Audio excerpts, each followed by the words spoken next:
කාන්තාවක් වීම ගැන තමන්ව පහත් කොට සලක ගන්න යන්න එපා. වැදගත්ම දේ මේ ලෝකේ අනික් අය අපිට ගරු කරනවද කියන එක නෙමෙයි. අපි අපිට අගෞරව කරගන්නවද කියන එක. අනිත් අය අපිව ඔසවා තබනවද නැද්ද කියන එක නෙමෙයි වැදගත්. අපි අපිව පහත් කරගන්නවද කියන එක.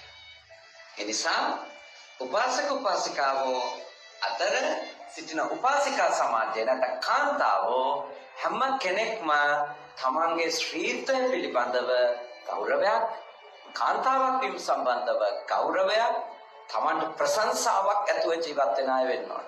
මොකද ඔය අත්ංගේ ගාව තියෙන තරහ ගැනීමේ ශක්තිය සුළුපටු එකක් නෙමෙයි. කොටිම කියනවා නම් පිරිමින්ට එහෙම ළමයි හම්බුණා නම් මේ ලෝකේ ජනශූන්‍ය තැනක් වෙනවා. මේ හරි දරුවෝ ලැබෙන්නේ පිරිමින්ට එහෙම වුණා නම් මේ ලෝකය මිනිස්සු නැති තැනක් බවට උනපත් වෙන්න තියෙනවා. මොකද හේතුව අම්මා කෙනෙක් අසනීප වුණා නේද? මුළු ගෙදරම වැඩ ඒ සියලු අසනීප එක්ක සිද්ධ කරනවද නැද්ද? කන්න උයනවා, රෙදි හොදනවා නේද? ඔක්කොගෙම වැඩ ටික කරනවා. Tamange ලෙඩ කියලා හිතන්නේ නැහැ. අපි දන්නවනේ පිරිමියෙක් අසනීප වුණොත් නේද?